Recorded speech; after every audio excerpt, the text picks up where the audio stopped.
We continue our deep dive of the Awakenings block with a look at Spirit of Rebellion.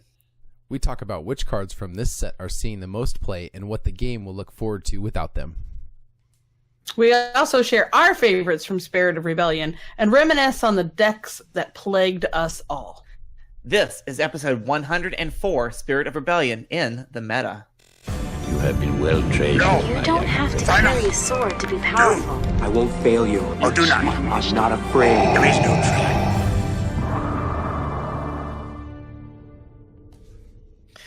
Well, we are here a few minutes late, but you know what? Every once in a while, technology gets the best of us.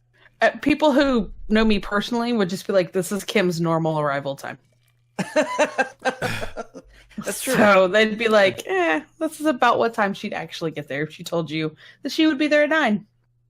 Nah, you know what? Computers don't work like you want them sometimes, and we just got to roll with the punches. So we are here now. I swear there's something weird going on. Speaking of rolling with the punches, I'm going to be a dad. This week! Woo woo! 2 days from now, in theory. Welcome to the club. Or sooner. Well, we're excited for you, man. Well, I'm excited too. I'm waiting to see how big she is so I can get that chance keep onesie made up. Nice. You might as well just get one in like every size. Like I need to plan out every one of our outings so that when when she comes up to Worlds, just 6 months. Can they bring babies to Worlds? Is that okay? It's Worlds. Why not? How old will she be? Don't let her hold the die. Worlds she'll be about 8 She'll months? be about put everything in her mouth. Oh, 8 months for sure. I took my oldest to Mexico at 6 months, so you're good. Oh, very good. Yeah. Nice. All right. Well, I'll do that. Or maybe I can teach her how to play, or at least roll the die for me. Oh, she'll eat the die. Yeah, for sure. Delicious. Straight in the mouth. That's everything a baby, like everything a baby can get their hands on, straight in the mouth. And at Disneyland. I will tell you, I've caught my daughter licking the handrails at Disneyland so many times.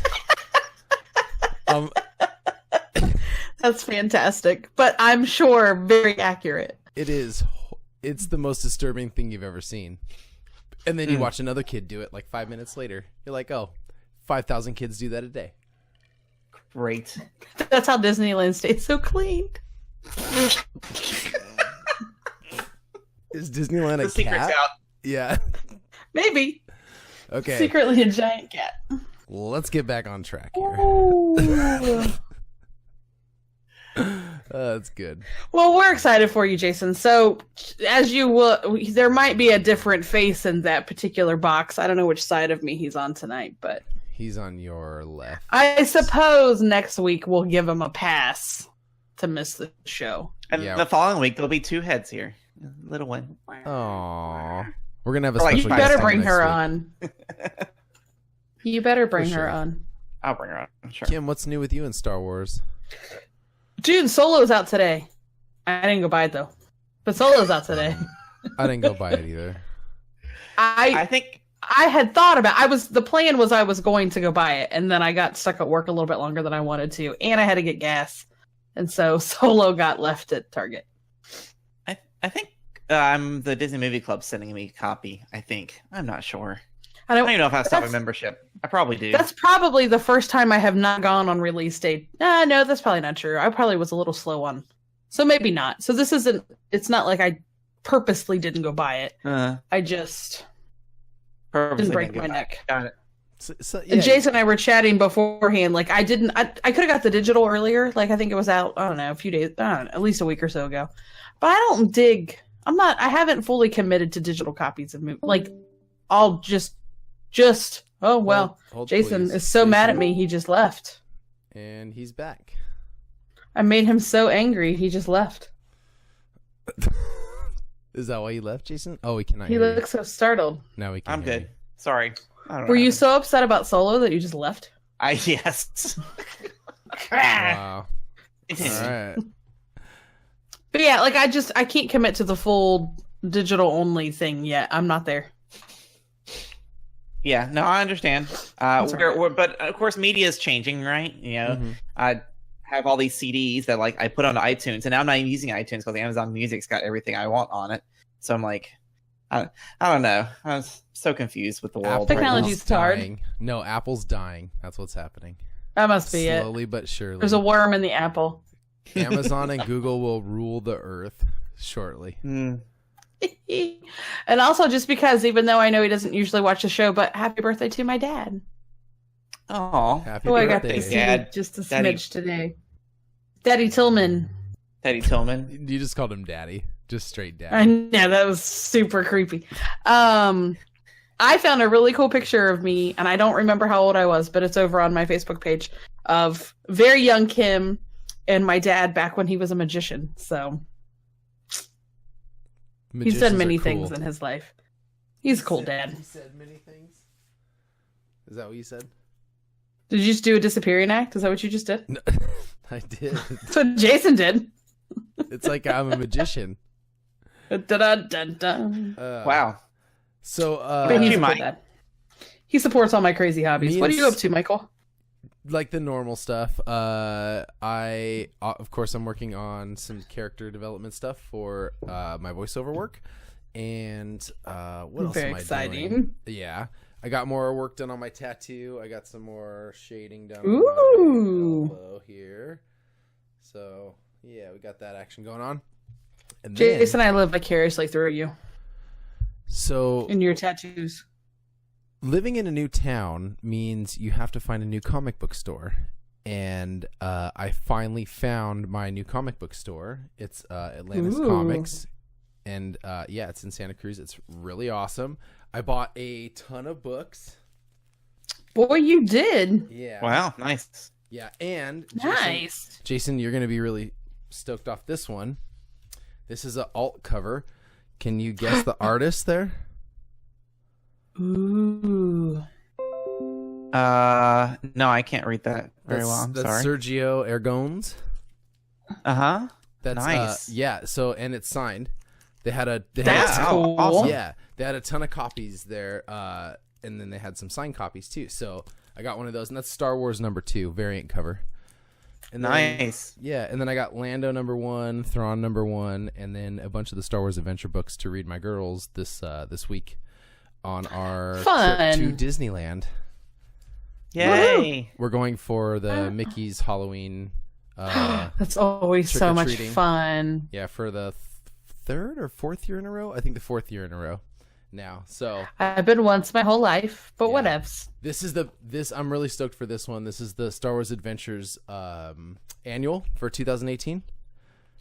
Ooh. Yeah, and we got some of our favorite characters on the front, and a crazy looking creature in the background that I don't know what it is or who it is, but I am intrigued to find out. So I'll have an update on that on next show.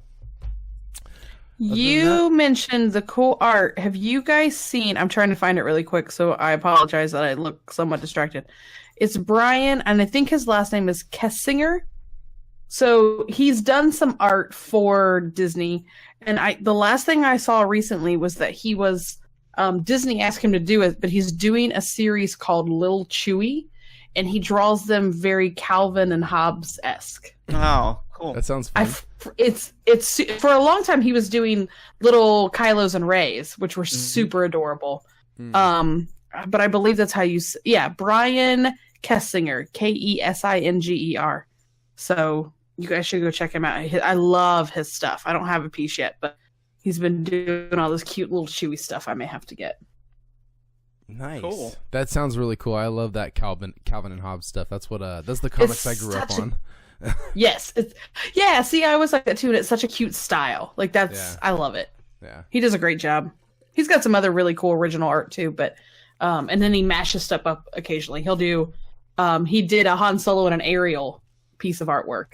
That I kind of want, but nice. Oh, and Star Wars Destiny related, I have been working on formats that are sideboard related because I love that. I love the sideboard. I think that a 2 out of 3 format with a sideboard is like the best way to play any CCG. So I've really been like working with deck size and sideboard size, but like what I've been finding is like it's that 40 to 60 range, I think, is the deck size. And then we're looking at like a 6 to 10 or 6 to 15 sideboard even. Wow. Yeah, two copy max, just like the deck building. In the deck building, maybe even go to a 3-card max. So we'll see. Yeah, I'll keep you guys updated on that. It's interesting to try and work on changing the format a bit to fit that Legacies format, because like obviously playing every single set is going to get crazy. There's going to be so many cards to choose from. But the thing that I kind of struggle with is changing the amount of cards that you can put in the deck, because then people are going to have to go back out and buy all those cards again, because everybody saved 2 copies. You saved 2 copies. You didn't save 3 copies. And now if you can Jason did. Well, Jason has 4. Jason's got 4. Yeah. I have 4 of some stuff. Almost everything. Right. So I don't know if changing the size of the, of the construction like format. Yeah. I don't know. Interesting. But it does make it more interesting, especially in a 60 card format. Yeah. So I'm intrigued. Cool. I want to hear more later. Yeah, sure. keep me posted. Well, there's not much news to print right now, but we do have a little bit we're going to dive into. So let's go ahead and do it. Let's head over to the news. Let me take that back, huh? You'll find what you need. So there's been some interesting discussion out there, and I think we'll probably dedicate a show to it in a few weeks.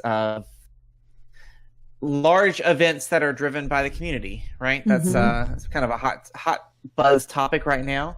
And I know that we have a couple of our members down in the Texas area, particularly Deso and Matthew Scott, are big in the area down there, and they let us know about the Texas Galactic Open 2018 that's happening on October 20th. So pretty interesting. A big kind of all Star Wars game style event. Destiny's got a place here. They got a ton of prizes that have been donated from various places. Nice little trophy that they put together for this event. So, I mean, if you're in the Texas area or you're looking for a bigger event to drive to and kind of can't wait for the regionals to start happening, it seems like this could be a way to do it. So sounds fun. Yeah. Yeah. Looks like they're kind of expecting in the 20s to 30s for Destiny, but I'm sure probably could go way more than that. And if you like the other games, it looks like it got Armada, Imperial Assault, and all the others there. So they're pretty cool stuff. If you go through the prize support, the pages just keep going. It feels like there's so much, and there's something for everybody. Like prize support for X-Wing. They have actual X-Wing models, and then they also have stuff like for best painted Legion. They have nice. They have like new brushes and stuff like that. So cool. Yeah, engraved that certainly trophies. Caters to the player. I like that. Yeah, for sure. They even have like official FFG alt arts and stuff like that too. So you're not just getting like a bunch of fan provided stuff. You're also getting FFG stuff. I like that. That's kind of cool. Some spot glosses for the top 3. So it's some worthwhile prizes, and there's been a discussion out there. I don't want to spend too much time on cash versus prizes and all that kinds of things, but in this collector world, those spot glosses are just as good as cash prizes in a way. They can flip them for hundreds. Yeah, so good collectors. So that's pretty cool. Other event wise, planning their life for next year. I know particularly where I work and some other places, you kind of have to get ahead of your vacation planning. Nova Open's already announced their dates for next year, August 28th through September 1st. All intents, all signs point to them hosting the U.S. Nationals yet again for Star Wars Destiny, and hopefully even bigger and more events. We will be there. Yeah, we'll be there in full force as per usual. So trying to get that this year or next year. So we'll see. Yeah, should be good. PAX Unplugged has just confirmed Galactic Qualifier. That's to be expected in the nature of that convention. Yep. But that is that is a very fast growing in popularity convention, I would say. I mean, like Unplugged? it just sprung on the scene. Yeah. Well, it's got the PAX brand behind it, so that's pretty good. It's exactly. Yeah, and it's already becoming at least in the board game community, and I think with kind of like what we had locally with Origins and stuff like that, but it's very quickly becoming a convention you want to try to get to. So it's nice seeing those galactic qualifiers there because I think they'll have good turnouts. Yeah, for sure. Especially along the East Coast. Like there's a lot of activity for Destiny in that general region, and that makes it another nice event for them to be able to all get to. Very cool.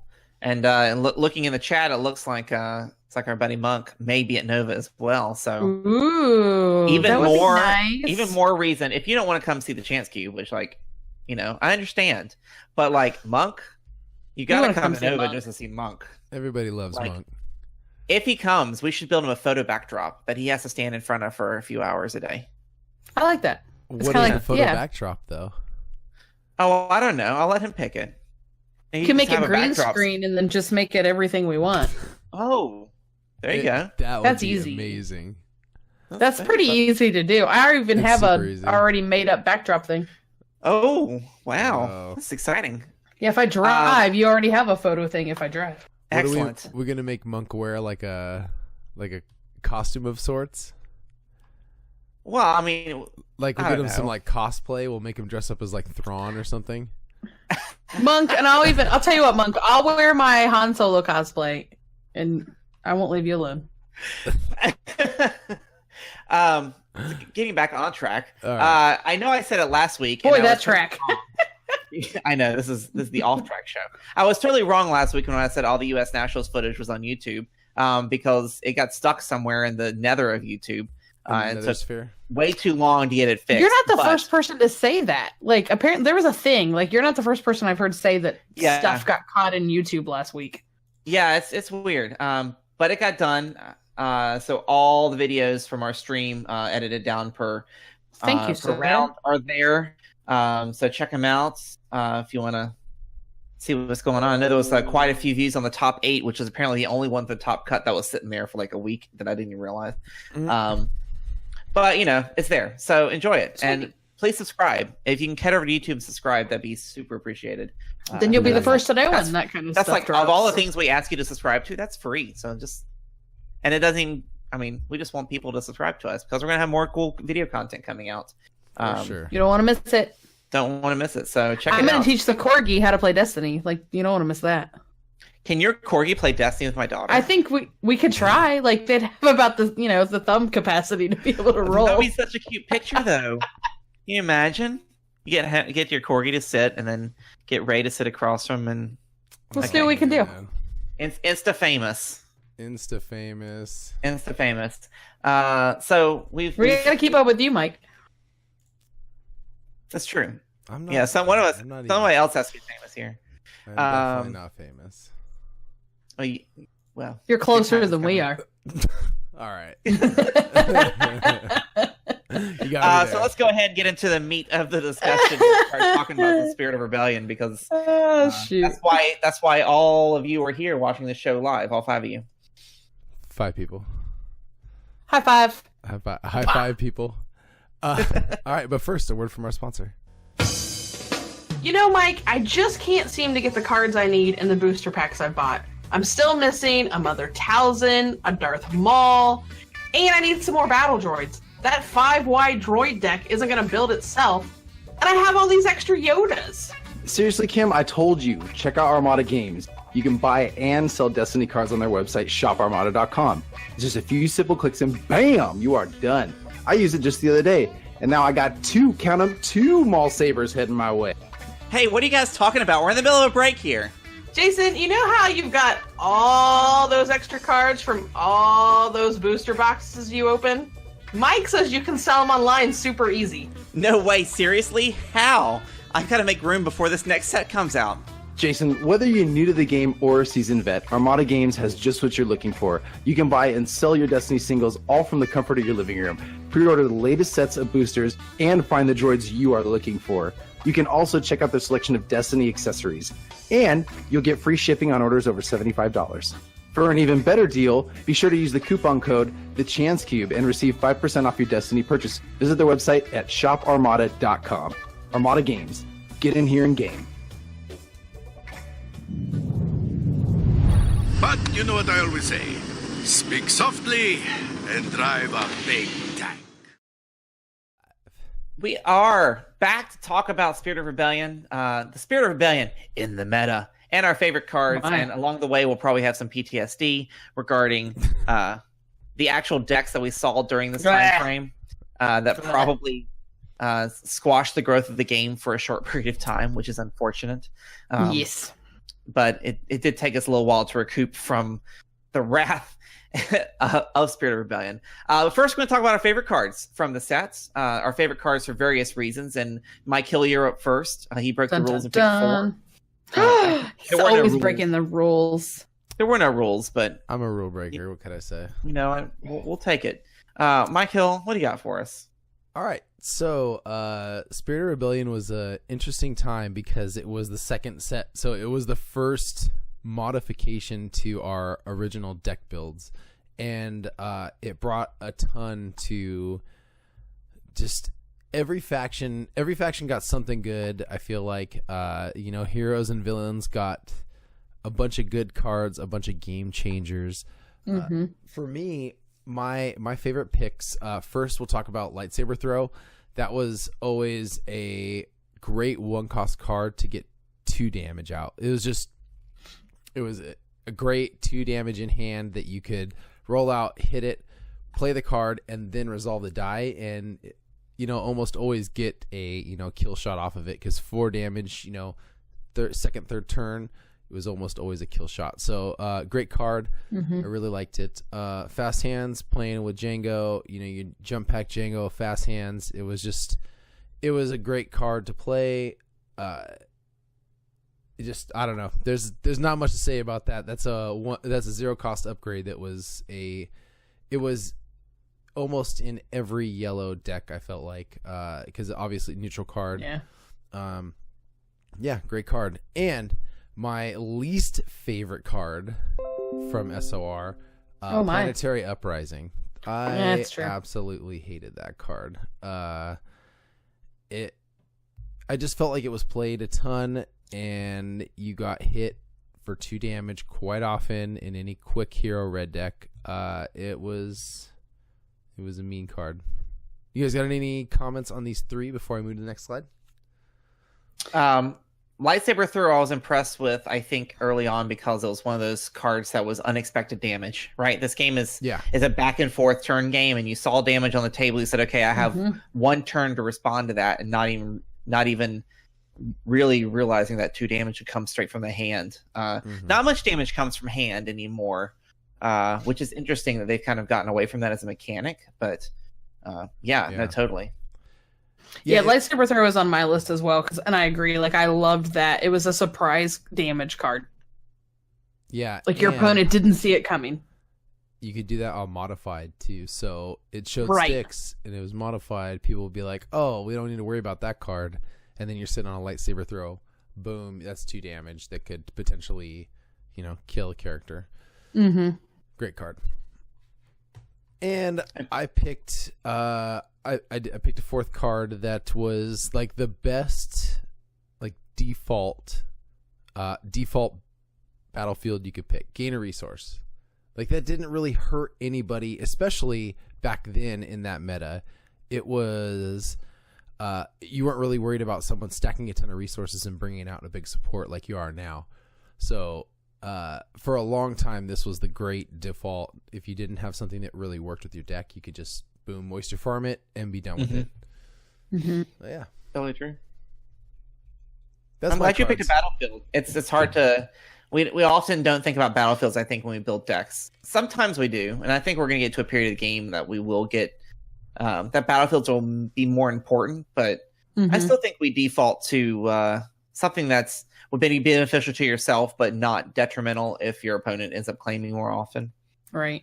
There's literally one battlefield that people build around. Emperor's Throne Room. Yep. Yeah, if you're special building or special chaining, that is like the battlefield to go with.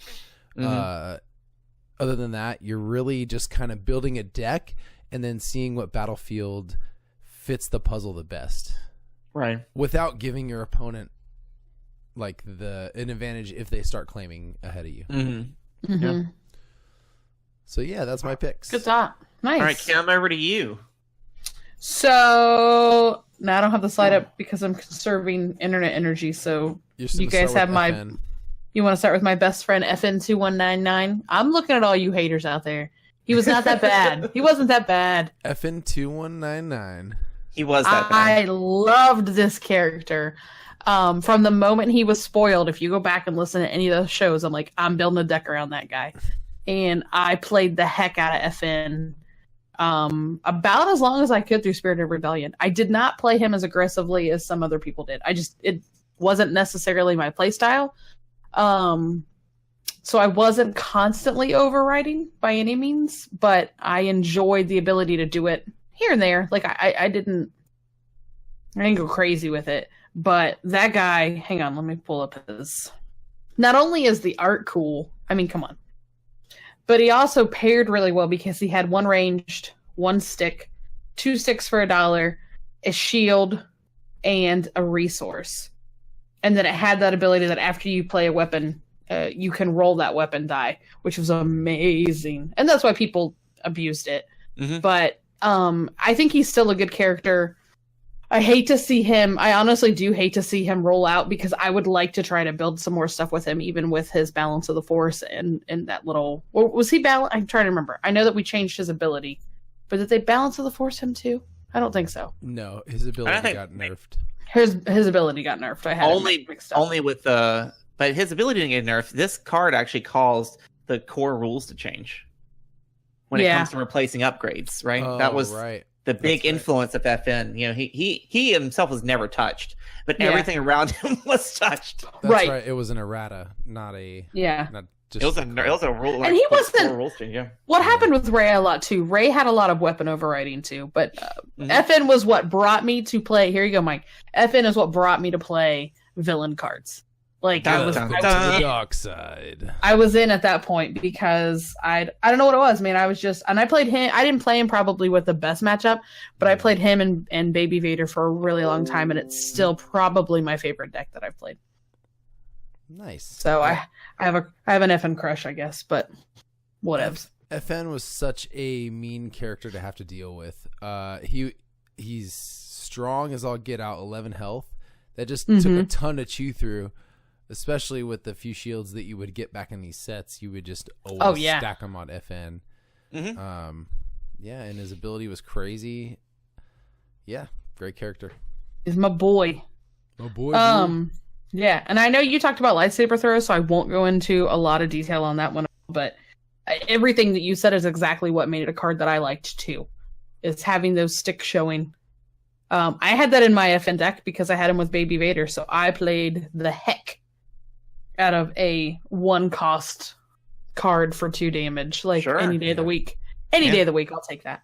I used that card, and sometimes I probably held on to it longer than I should have. Like I coveted it maybe a little too much because I wanted that 2 damage out of it. Yeah. And then, hang on, I'm bringing these up so I can see them too. Where did it go? Loath Cat and Mouse, which I feel like we saw a ton of until we didn't, if that makes sense. Like I feel like just this true. Card was everywhere because it's 0 cost, which I love, and it's force an opponent to choose and remove one of your dice, then remove one of theirs. So you generally left this got played a little bit later in stages when maybe you didn't have much excitement left on your side of the table, and you don't care if your die gets removed. But it was removal, and it was free removal. And I played this card a lot. I saw this, like, not in my 9s deck, but in other stuff. And I saw this card played a ton. Probably I would almost say right up until this last set. Yeah. Yeah, it definitely gets a lot of play. And I don't necessarily know why it got pulled out. Like, why you're not seeing it in as many builds. Like, I don't know where it lost its value. I think it didn't lose its value. I think dice on the field got more valuable. I think people are less willing to That's remove fair. anything. Yeah. That's fair. Especially on the opponent's choice. Mm-hmm. Yeah. Mm. I know it's not on my list, but Mike got to talk about his most hated card, so I'm gonna throw mine out there since lightsaber throw already got talked about. It's Imperial Inspection. I flippin' hate Imperial Inspection with a massive amount of disdain because it's 0 cost. After one of your dice rolls a disrupt, you may set the support aside to return an upgrade in play that costs 2 or less to its owner's hand. And so, yeah, I hated that card. Pre-errata, that card was nuts. I hate that card. I hated Imperial Inspection. Post-errata, that card was, whatever. I don't miss it. And that can rotate on out, and I don't care. But I'll miss lightsaber throw and 9s. It's fair. Fair enough.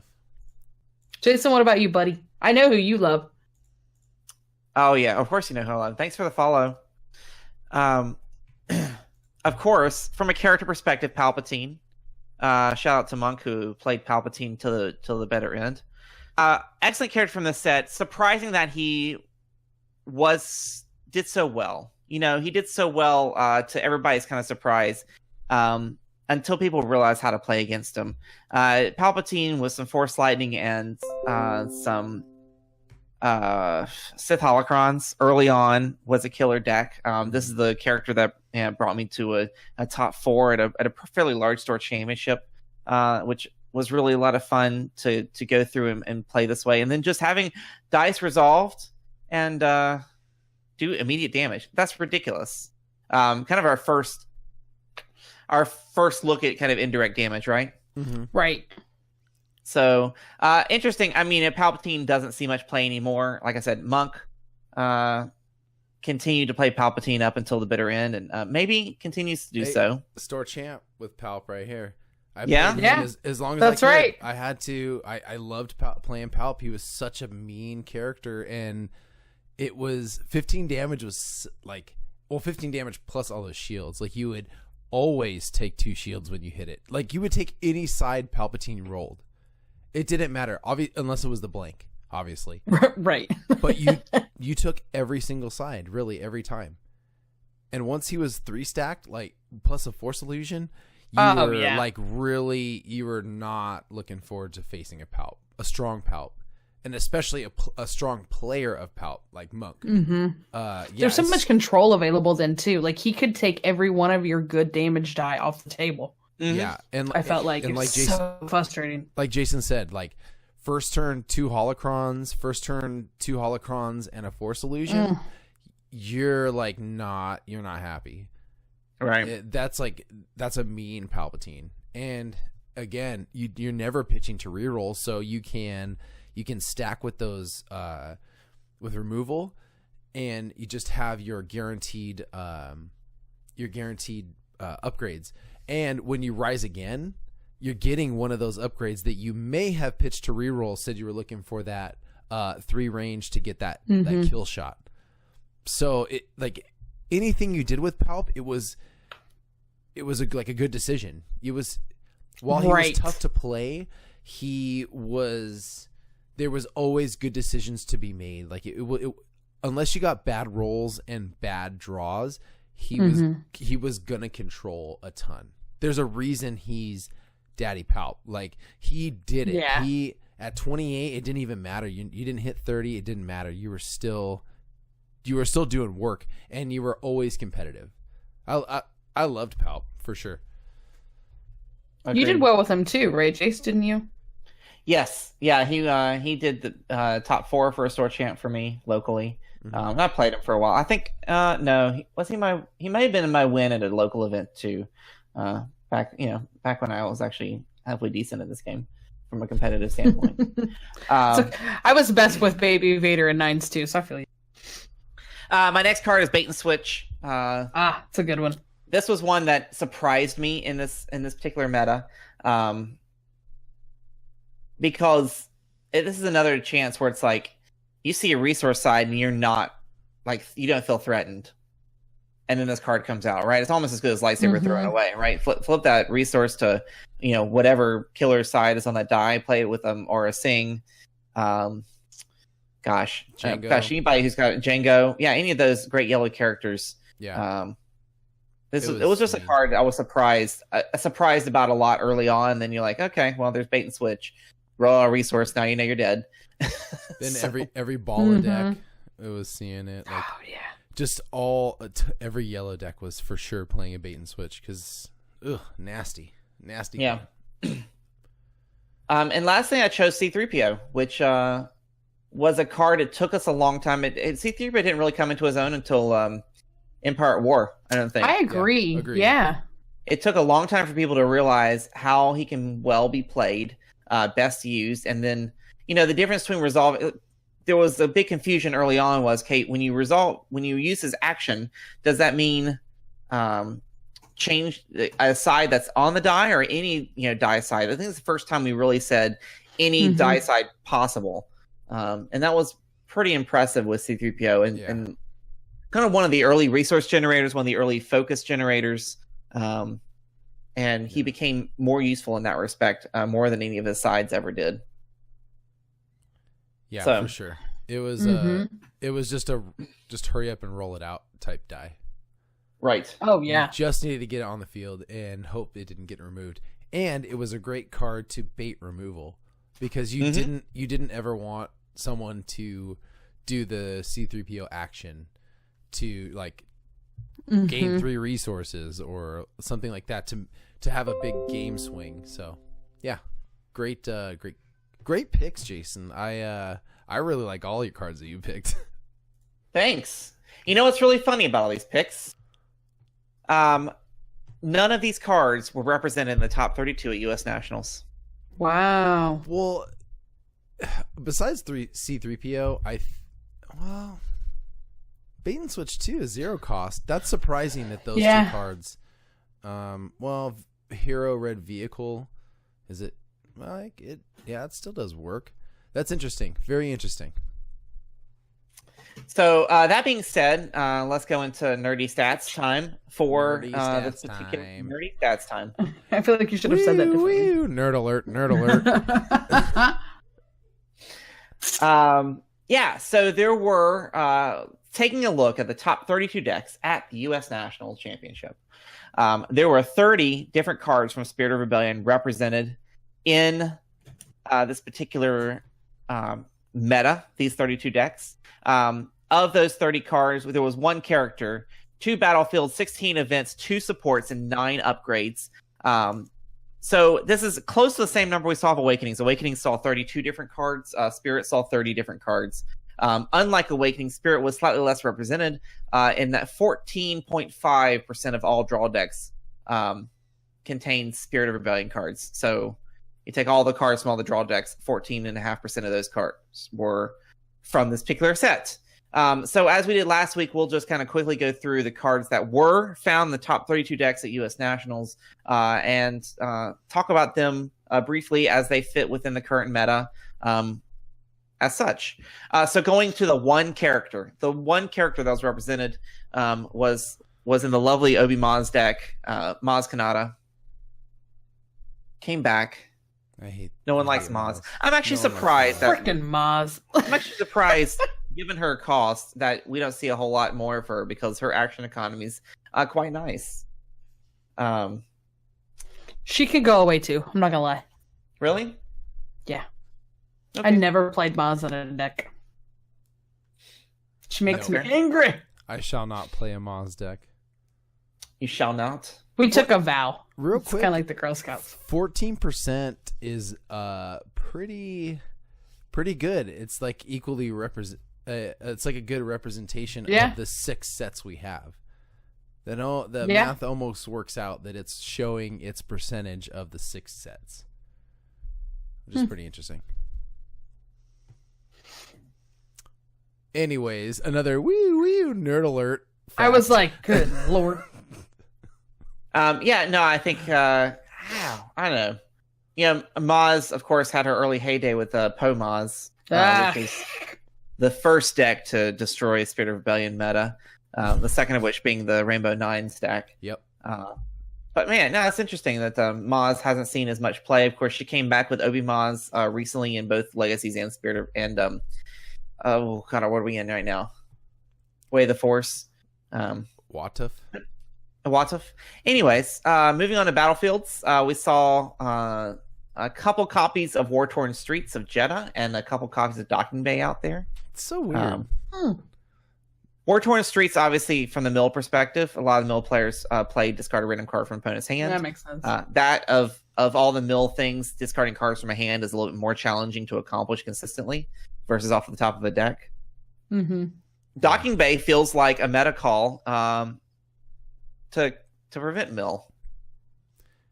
Wait, lies. Just kidding. That's not true. I'm making total fake words. That would be salvage junkyard, salvage. You know what I'm talking about. You are referring to a card that is great for said vehicle decks. Yes. And Docking Bay, claim, play a support from your hand, or discard pile, decreases cost by 1. So it's some scraping, which is great. I love being able to search through discard pile and play something from it and decreases cost by 1. Great card. Docking Bay will be sadly missed for all you vehicle players out there. And War Torn Streets, good for you for getting out of here, because mill is horrible. The devil. It's the devil, Bobby. This card was never played up until, what, one set ago? Yeah. Until we really started seeing like a real push in mill. Like back in SOR, it was, or any Awakening series, it was not. It was net. You never saw War Torn Streets ever. Mm-mm. There was no mill being played. So, except by Ruben. Was he even playing mill? Was he playing mill back then? You know, now that I say that, I don't know that he was. I feel like he just possible. recently. Yeah, I don't think anybody was really effectively playing it. Yeah. I think you're right. Moving on. Prove me wrong. From an upgrade standpoint, not too many were played, but Vibra Knife, certainly one of them. So good. There was only one copy of it. I'm actually surprised to see it, even after the, because Vibra Knife with the errata, and this is the errated version of the card we see on the screen. Damage dealt by this die or dice that modifies is unblockable. I don't know. 2-drop for this weapon. What do you think about this in the current state of the game? From a Kylo standpoint, this is great for a Kylo player to avoid shields, but it's also horrible for a Kylo player to have to face a deck where you have gray in it, because that is not a color you will ever pick playing Kylo. You're right. So I'm surprised we don't see it more, especially as shields become more prevalent. Where you're, I totally agree. In a vehicle state where they're just shielding their characters and then spending the rest of their resources to bring out vehicles that you can't touch, pretty much. So, it's surprising that we only see one copy. I think it's just too expensive for what it is, what your die sides are. But that 2 modified is still pretty mean. Yeah.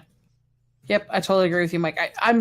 With shields, I really thought you'd start seeing it again when shields pick back up, because even with it still only making its die and anything at modified, that's still unblockable damage. Period. Like, it's still getting through there. Yeah, and I know their shields were hard to chew through for a while. So I don't know. Yeah, shields are hard. The shields are a huge thing, especially as the meta changes. The only people that aren't worried about shields are the mill, but that's still like a smaller demographic. So we're still looking at aggro, middle aggro, and vehicle. So shields are still a huge thing. For sure. The only red upgrade we saw played from Spirit of Rebellion, the top 32 in U.S. Nationals, was a rocket launcher. Someone had a rocket launcher.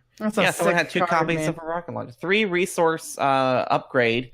3 for 1, 3 for 1, 4 for 1 range damage, and then special for 1, which discards a vehicle from play or deals 2 damage to each up to 2 different characters. I feel this was in maybe it was in the crap deck. It's got to be in a crap deck. I feel like I feel like I saw it, but yeah. sure. So Price, Kylo Price, is down there, and used to. I'm assuming used to combat vehicles. That's really for sure. This was to tech against a vehicle. You want that tech. special? Yep. This is a good call if you are trying to tech against vehicle, and it's not even something anybody thinks about. To be perfectly honest, nobody like rocket launchers went by the wayside very quickly. Right. Mm-hmm. As soon as you couldn't throw them down on 9s and throw them back off, nobody played it. Yep. Right. From the yellow standpoint, someone played a copy of Armored Plating, which is an interesting yellow villain card. Before attached character takes damage, you may block up to 2 damage. So it's really like 2 shields in a way. In this card, this upgrade from play. And I don't know. I had that in a deck recently, but I don't remember what deck it was. And it was for that. It was just to try to have some extra ping action. This is why I shouldn't prepare the show quickly. The other card that should be here is Maz's goggles. I don't know why Maz Kanata showed up, but she has the goggles on her head. So it's close, right? They're in close proximity, so she had to bring them. Maz's goggles. There it is. I'll pull it up. Is another card we saw quite a bit of. What's that focus? Especially in the mill side. It's got the focus. It also has the ability to discard an event from your opponent's hand. So really key for the mill players to make that happen. Look at that. That's fancy. So, we're looking at it. Everybody's looking at it. Excellent. So yeah. Everybody looks to the left. Everybody looks to the right. So Maz's goggles. Good stuff. I'm surprised we didn't see more of it. That focus is so nice on that. That's what makes it so handy. Right. Let's see. Maz has got 6 copies, so probably in 3 different mill decks. Playing 2 of. Nice. Maz's goggles. That was another card when you saw the Obi Maz deck that was once they got that down, you were facing uphill battle for sure. Yep. There's a reason it was legendary. It's a great card.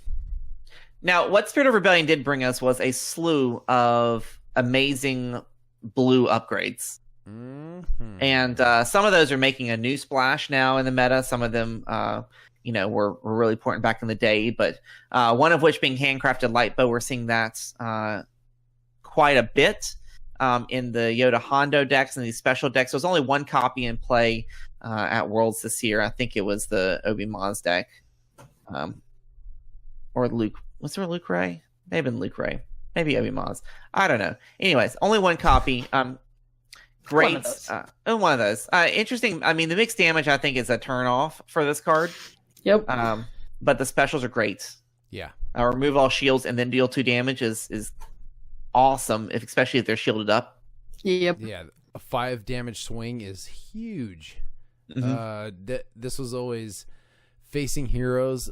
Always, I felt like in this meta, you hated seeing these handcrafted light bows because a 3-drop overriding second turn, third turn, it was just a lot of damage, and it didn't matter. It did its own damage. It wasn't looking to modify anything. Right. 2 ranged and 2 sticks was tough. The shield, the discard, the special, like you take everything again. It was a die that you rolled in and pretty much took what it rolled. So great hero card that I am happy is gone. I'll drink to that. Force Push is one I was a little surprised of that we saw play. We haven't seen this one in a while. I think it was just the synergy with the range signs. Seemed to be happy with. 2 range, 2 discard, and then the 2 specials. The specials are a control element. Turn up to 2 of an opponent's dice the size of your choice. Interesting to see. I think we were turned off from these early on because they are expensive, and I think now we figured out how to afford them. Right. So they're back in play. Force Lightning's the same thing. Killer range size plus the specials deal a damage, and then remove a die showing a blank to reroll this die, which means you can remove your opponent's blank. So interesting, some control there. That was Force Push had 3 copies, and Force Lightning had 5.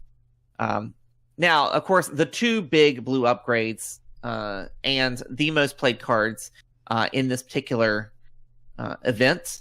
Force Speed, 20 copies of Force Speed were out there. This is a card I think we're happy not to see ever again. I really thought that card died. I mean, there was last set. It didn't. Nobody played Force Speed. It came back with a vengeance. Yes, Yeah. I agree. Because you got to get copies. faster on aggro. Yeah. Yep. And this is the way. Like it was gone. And then by far the most played, the most included card in decks, Force Illusion, 56 copies were in those top 32 decks. That card's going to be missed. Yeah. Yeah, because 50. Where's the 6. reprint? Please Two. reprint That's- Force Illusion. Yep, I wonder if we won't see That is it. a must. Everybody plays In like that a card. starter set or something. Yeah. Well, and it's so integral to. I mean, it's.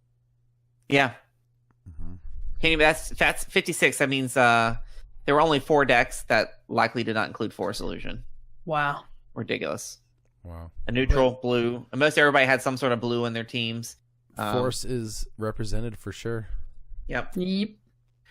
On the support side of things, yellow. Go ahead, go back please. real quick. Let's go back.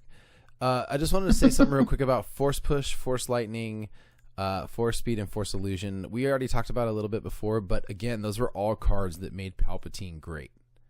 Like those Agreed. were his card sets. Those agreed. big cards that you could get out later for free.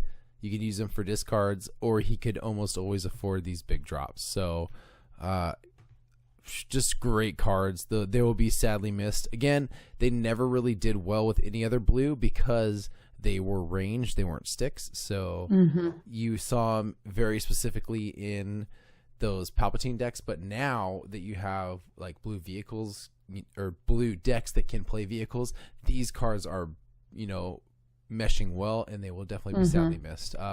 Force Illusion, man, there I can't say enough about that. That's card. gonna sting. That hurts blue aggro. It's not even. That's gonna be tough to continue blue aggro without Force Illusions. There's gonna be a lot of rebuilding for sure. Oh yeah. All right, we can move on. Totally agree. I just Totally said my agree. piece. From the support standpoint, only 2 supports. They were both yellow, and they were both very specifically teched. There was 1 copy of Quad Jumper, and there were 2 copies of Salvage Stand, the top 32 decks. Interesting that supports didn't really have a big play from Spirit of Rebellion. Supports obviously were underdeveloped, and I think this is why the vehicle meta came in so much later, because there was really nothing to support it. So I don't know. Quad Jumper is interesting. I mean, I think it is a choice for probably like a villain vehicle deck to get out a support later in the game if for some reason they're having trouble generating those resources. And Salvage Stand, interesting choice to choke your opponent. Someone thought that was a key path to victory. It is another one that's pretty angry.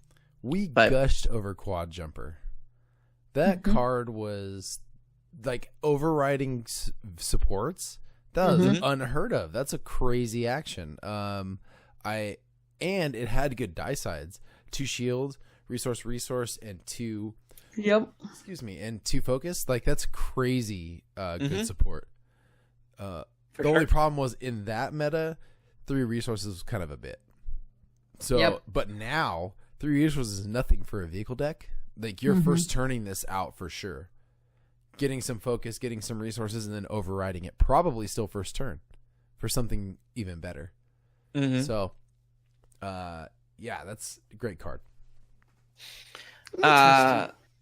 Moving on to the event suite, and these were all the events that we saw from this set at U.S. Nationals. New Orders, interesting choice. 3 copies of New Orders. Switch the battlefield with a battlefield that is not being used. And use its claimability. Definitely for those. I would think that's the Emperor's Throne Room decks, right? Yeah, So those are the ones you want. And then Doubt. 16 copies of Doubt. And interesting. This is one of those one of those rare gray cards that is villain specific. And reprinted, correct? And reprinted. It is in the 2-player set, I believe. We will see this card for sure.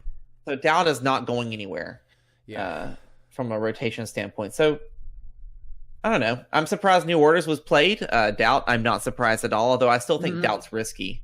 Doubt is a risky removal. It is. It's free, but but You have to play it smart. You have to play it so smart. It's still a very common build card because it's gray, and you need splash, especially when you're looking at Kylo decks, which are still fairly prevalent in a aggro, meta. Yep. For sure. On the red side, only one red event, 2 copies of Salvo. Can you imagine salvoing a oh no, planetary bombardment was indirect damage. There's still some like salvoing off of an ATST or something. Ugh. Yeah. There was still the biggest vehicles we ever saw or range those damage. sides, yeah, and for sure could get salvoed, which is always something you need to think about. I would love to know if Salvo actually got fired off. Like, how often was Salvo actually played, or if Salvo was teched into a deck to be like that's the 1 in every 4 games card that like wins the game kind of thing. Yeah, I never played it because I didn't play a lot of support deck, but I have seen it played for sure. I've seen it drop, 9 damage because it's 3 damage, 3 wide. Yeah, and I think that's the key. That's the key piece here, right? Since we're in a 3 wide meta at the moment, Salvo is worth its weight in resources. Oh boy, what and credits? What are you boing? I feel like you were borderline dad joking there, but we'll go. He's got to start. I gotta practice. And that is my dad joke reaction. Ask my dad. Oh boy. Nogstream, thanks for the follow. All right, let's move on to yellow. Thanks for having a name that we can actually say on the stream. I mean, I could say the other ones. We'll just have to beep it. I'd appreciate it if you did. We'll get age gated. Oh, man, I don't want no age gating. No age gate. Yeah, so there are 5 yellow events. Fair trade, interesting choice. Someone thought that was important, and actually a really good choice. I think this card is going to. If we were still in this meta another month or 2 longer, I think fair trade would start coming to its own as a great counter to those Snoke resource generating decks. Oh yeah. Right.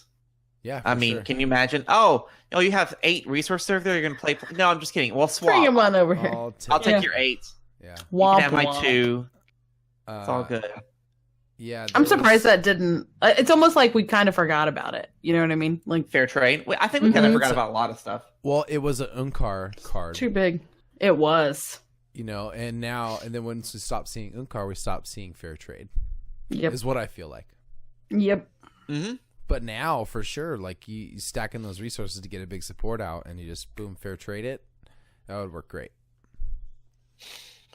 Relentless Pursuit, 0 resources, move up 2 damage from an opponent's character to another character. That was played to some good advantage in some of those yellow villain decks. Mm-hmm. The tacos deck could be my new favorite name for that deck. 1000 Commando. And then it. Rebel. We saw a lot of Rebel. Play only if one or more dice showing discard. Play a card from your discard pile and decreasing its cost by 1. Those cool. build decks definitely loved Rebel. We haven't talked too much about art, but that Relentless Pursuit art is some of my favorite Boba Fett art that I've seen so far. Oh, it is cool. It's very good art. By Mike Caponi. I don't know. I butchered that name. You're going to hurt yourself. Yeah, my brain might seize up or something. All great cards. Relentless Pursuit was a tricky card you played with Django. And Rebel, that was another hero card that I'm happy that died quickly. And we'll move on. Of course, the Friends duo. The Friends. Now, here's an interesting observation. There was a lot of yellow played on all sides. And I think Friends in Low Places was like a key card for Worlds. Mm-hmm. And it was not as well represented as I expected it to be. And I'm also surprised to see Friends in High Places. Yeah. So Friends in High Places, 0 cost. Play only if you have dice showing a combined value of 7 or more. Look at the top 3 cards of your deck. You may play one of those cards for free. Discard the cards you don't play. I guess that's a vehicle move. A vehicle move, but the Bazine deck, the Bazine vehicle deck, probably. So actually, pretty smart move to play this card. Friends in low places is always a good way to get a card out of opponent's hand and get rid of some of those control cards. And get a song stuck in your head. For sure. Friends in high places. Every time. I was getting that card played on me at Galactic Qualifiers this year, at Gen Con. I was still seeing that card circulating. And it hurts. That's they can often get off something very expensive for free, which hurts. So yeah, good card. And so last but not least, we have our a very extensive suite of blue events. Yeah. Blue being so versatile. Blue's really thrived in Spirit. Did it not? It did. It did. It thrived so well. These each were played. These were one-ofs, which is really interesting. But it shows the kind of the varied nature that blue affords to deck building. So caution, remove one of your character dice to give another character 3 shields. Guard, remove one of your blue dice showing melee damage to remove a number of an opponent's dice equal to the value of die you just removed. And 2 resource costs my ally as the Force. Ambush, resolve one of your blue dice without removing it from your pool. All favorites of mine for Hero Blue. I'm actually surprised to not see more of these. My ally is the Force is that's surprising. I think it's the cost. 2 costs is a little tough for your blue dice that you would have access to resolving. I could see that. Guard, that one I don't know why you wouldn't see more copies of that. If I played Hero, if you play Hero, you're obviously playing sticks, and you're always looking at a 2+ side on your stick. So why wouldn't you play this card at 0 cost? And caution, that shields are so important. Maybe because you're not seeing a lot of blue hero vehicle. Maybe. I don't know. I thought caution in the mill decks would have been like an auto include. But maybe they just see so much value in their dice that losing a character die in that particular matchup may have been too, like, you wouldn't want to lose the Annie die or the Cassian die. You want to resolve the Cassian die. The Annie die is almost always valuable. So, and you're never going to just remove Yoda to get someone else's shield. So I guess that's why we didn't see a lot of caution this go around. I think caution is always valuable though. Caution is a great card. Yeah. Again, I think it's just because what your options are with blue hero. The next set of cards here, your eyes can deceive you. 1 copy was played after your dice rolls a shield. You may exhaust the support to turn an opponent's die to any side. Great for Luke, right? Luke was running a lot of shields, or Obi Maz. Anger, 2 copies, 0 resource. Play only if you have 2 or more dice showing blanks. Resolve an opponent's die showing damage as if it were your die. And then 2 synchronicity, because there was a Luke Ray deck in that top match. Play only if you have a dice showing melee damage and shields. Deal 2 unblockable damage to a character. The hero's lightsaber throw, I do believe, is what synchronicity is. Yeah. And it's unblockable. And unblockable. Yeah. Which is nice. Yeah, it's better because it's unblockable. Anger. That used to be part of a suite, right? Like, you only played Anger if you also played, and I can't think of the name of the card. I just don't get, like, it. Whenever I needed to play this card, I never had blanks, which is very irritating. I had it. I actually got to play Anger a lot when I had it in my deck. It's a pretty good card for me. Anger's a great card, and the art's pretty good too. It is, actually. But yeah, I actually did that. That card worked for me a few times. Ooh, my laptop's getting hot.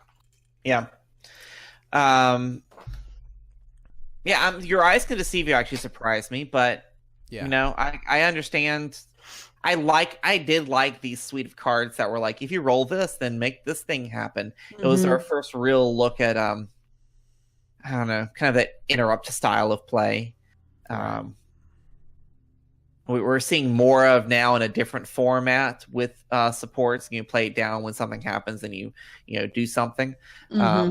But Your Eyes Can Deceive You is not a card I expected to see at this stage in the game in the meta. So even though it was only one copy, someone thought it was important and made the top 32 with this in their deck. So be interesting to see how useful it was for them. Yeah. And last but not least, Rise Again, 8 copies. I'm surprised by that, actually. That there were so much? Well, I guess I felt that was such a primary Palp card that I really didn't see it included in a lot of other decks very often. And maybe that was just my local meta, but I didn't see it played with anybody but Palp most of the time. I think you look at Snoke and the resources that he generated with Snoke Thrall. Yeah, that's Snoke true. Kylo. Glue gun the guy back together, and yeah, that makes sense. Yeah. To me, it was one of those cards that you like kind of put in your build, and then it slowly got kind of chopped out because of the resources. But 5 it's resources, expensive. it's not really. If you're like building toward that, then you can play. If you're playing towards it, then it's not that hard, especially now when we've realized how to gain resources quickly. That's you true. can like chance queue resources out fairly quickly, and it hurts when you play an upgrade when your opponent plays an upgrade from the discard pile and they come back with healed 5 health. You're just like, ugh. No, yeah, it sucks. 5 more. Well, it's the villain's second chance, right? Yeah, I hate second chance so much. Don't bring that card up right now. What, second chance? Oh. You love that card, Mikey. And last but not least, 27 copies. So the second most played card from this set, Overconfidence. FFG. Of course, a neutral. Where is the alt art for this? Right. Full art. This card is played so much. We need an alt art. FFG, if you're listening, give us alt arts. You should send them your nerdy stats. Like, here you go. I did it for you. Here's the card you should be making full arts on that will actually be played in people's decks. Right. Everybody plays this card. Neutral, 1 cost. So great removal. It is. Overconfidence is a. I mean, must. it's in a way, it's kind of like, I mean, it's only 1 resource cost, right? It's a little cheaper than Beguile. It kind of does a similar thing. Right. It re-rolls 2 die and then removes 1 of them, and it actually could potentially fix your own die if you chose. That one's a little riskier when you're using your die and your opponent's die. Yeah. But you may be able to get rid of Yoda special at the same time while rolling into a 3 or more damage on your side. So. It may worth that Hail Mary at the end of a play too. That was definitely a trickier play. So potentially rolling a blank. A wonderful set of 30 cards. Surprised to see still in the meta some of these, and some are coming back, and some will disappear. All of which will disappear when the set after the next one releases, at least from the standard play until Infinite becomes a thing. But let's find out, Kim. Yes. What our lovely Facebook friends said to our question of the week, which was phrased a little differently this week than it was last week. There can be no mistakes this time. So, yes, Jason did form the question a little differently by saying, we continue our look at cards now that will go away when the rotation kicks in. What cards from Spirit of Rebellion do you hope get reprinted in a future set? So, a couple of people don't want to see any of them come back at all, which I thought was funny. Spirit was Will had said Spirit was an unbalanced mess, and I cannot wait for it to rotate. So, no love lost there. Tim had mentioned, and I think we all agreed, C-3PO. Like, it's going to be different without C-3PO, I think. Yeah, for sure. So he can... Plus, he's just such a lovable guy. He's been on all the movies, so he should have to be in all the sets. Right? Mm-hmm. I don't know. Yep. I'll read Kenton's. Yeah, he had a good answer as well. Like, Ken Ados says, I've been thinking about what cards I would like to see reprinted, and I think that the non-unique characters could be a good staple for items reprinted. The next thing I think would be a good staple to reprint would be the neutral or gray cards. Specific to Spirit of Rebellion, there are a couple battlefields I would like to see reprinted. War-Torn Streets, like we talked about, Docking Bay specifically. Yep. But there are a lot of SOR cards that I will not miss. I'm telling you, this set burned us a little, man. Like it did a lot. We saw our first like real broken card. With FN. Mm-hmm. So yeah. Quit hating on my guy. Well, Ramen, Tabahash, never mind. Ramen said FN, so he wants him back, but he also put the cry smiley face behind it. So that's think like that a wall. was Being facetious. Greg, you mentioned Force Speed. That's one that I could see getting reprinted. Mm-hmm. Oh, no, it will not. Force Speed will never come back. You don't think so? No. I like Ralph Pripstein's. This whole set can leave. It outstayed its welcome. That's what I said. There's a couple of you guys out. But bye-bye, Spirit of Rebellion. Right. You know, don't let the door hit you on their way out. I agree with Pete. I think Palpatine should come back. I figured you would. Yeah, I mean, I think so. If they could just make the same card, but knock his points down to like 1821, so I could play something with him. Nah, I don't see that happening. No. Okay. No. Now, where was it? Where'd it go? Jeff's. Nope, not what I was. Where'd it go? I'm looking right at it. Oh, for the love of Pete. Hang on. There was another good. Lou said nothing. Just make new cards. I liked that one too. There was. Oh, there it is. Justin had said none. Let's make an Infinite Great, which I also thought was pretty. Let's make Infinite Great. Let's make Infinite Great again. He just needed to add the again. Yes. Oh man. So yeah, so there's some not so much love lost on Spirit of Rebellion, and then I think a lot of these answers were right on par with kind of what we were saying. I saw another Loth. For sure. Loth Cat. So now Timothy did say Maz. I think we all disagree with that one. Yeah. Except maybe Jason, but Maz? Mm-hmm. I'd love to see Chewbacca be a thing. I like Chewbacca. I was really sad that Chewbacca just I did play it against a Chewbacca Yoda deck that just kicked my hiney, but it was painful because it was surprise, and I think part of it was a surprise. Sure. Did anybody have anything in the chat? No. Okay, I was making sure we didn't miss any. But so yeah, a lot of great answers out there. I would agree. Sure. I would vote for C3PO, but that's probably out of everything. That's the one that I would. I'm a little. I would like to see that one come back for sure. What about you guys? Did we cover that? Is there any of the? I know you said Palp. Mike, is there anybody that you would bring back? Rise again. Character wise, not the card. Yeah. Character wise, I would like to see. I'm looking at the character list right now. Let's get Death Trooper back. That's a good one. Reprint with 9.9 health. Let's drop his health and his point cost. That'd be nice. One each. Again, you could do that with TIE Pilot too. TIE Pilot's gonna hurt being gone. Mm-hmm. Yeah, but because it was just a little bit unhealthy, let's say. Mm-hmm. So 8.7 health. True. But yeah, that 3 modified range. So maybe reprint it with 8.8 health. Let's give it 1 more health or something like that, or flip the numbers. There's so many. Asajj. A great Asajj that just never. I wanted her to do so much better. Royal Guard, those you liked him. Vader Royal Guards. I played a ton of that. Your boy IG-88 that never did anything. Not a darn thing. Or a Sing. Like there was a ton of great heroes that made up good 3-wide teams and is still making good 3-wide teams. It's going to be missed. Guavin Enforcer, which is seen in a lot of good strong 3-wide decks. Yep. Unkar, that Bye, got Omkar. No love lost there. nerfed for some stupid reason and never He hung saw out with the play wrong again. crowd, Mike. That's why. He hung out with the wrong crowd. I guess.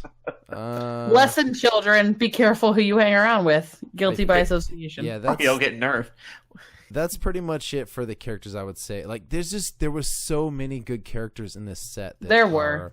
Well, and it was our first look at how much more this could be set, right? Like, so there's a lot of excitement to that. For sure. Well, that wraps up our look at Spirit of Rebellion. A set that was misunderstood, probably a little Good way of bit. putting it. The power swung in the wrong direction and gave us some decks that forced some of our first erratas in this game, which is crazy. It's crazy to think the power. Granted, now let's in honesty, Spirit of Rebellion was designed before Awakenings came out, so designers didn't even know how we were going to play this game really when it came down to it. Right. So they've since done enough corrections. I think the game's moving in a very healthy state. Interesting to see 30 of these cards still kicking and swinging when it comes to probably the most one of the top events we've had this year in the United States with U.S. Nationals with this meta specifically. So again, thanks to everyone. Sorry we started a little late today, but thanks for watching. To those watching live and those who are not watching live, feel free to join us every Tuesday night at 9 p.m. Eastern Daylight Time-ish over on the twitch.tv/thechancecube. Of course, we're always happy for you to listen via your favorite podcasting platform or over at YouTube if you want to see the video and us drink crazy antics drinks throughout the evening. It's my Wookiee juice. I shouldn't say it like that. I'll never say that again. Again, folks, I am Mike Hill. You can find me at Mike Hill Runs on Instagram. You can find me on Twitch at HellaSith, and you can find me on the emails at mike@thechancecube.com. Send me any questions, comments, concerns, and I'll get back to you as soon as I can. Nice. I guess I'm just hanging out on Instagram most of the time these days. Kim Meeple. That's where you can find me in my board gaming and Destiny adventures. For sure. Jason at thechancecube.com is definitely the best way to reach me at this Except for next week. Except for next week, I will be lucky to respond to anything from anybody unless I'm sending except a crying baby. Oh, I will respond to them. So for everyone who loves to answer these questions and would like to hear their answers read out on this show, please head over to our Facebook page for episode 105. We are asking, as we finish our look at the first block to face the rotation axe, which cards from Empire at War are must-includes in your deck. And that concludes episode 104, Spirit of Rebellion in the meta. Good night, kids! This has been The Chance Cube, a Star Wars Destiny podcast, a non-profit organization dedicated to building community through gaming. Visit our website for all things Star Wars Destiny, including our price watch, meta tracker, and latest articles from the Chance Cube family. Find our latest videos on YouTube, follow us on Facebook, Twitter, and Instagram, and visit us at patreon.com/thechancecube.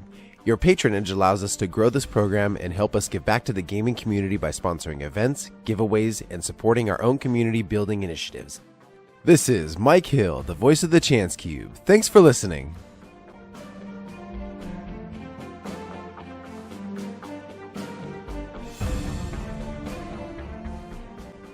The Chance Cube is not affiliated with Fantasy Flight Games, Lucasfilms, or the Walt Disney Company.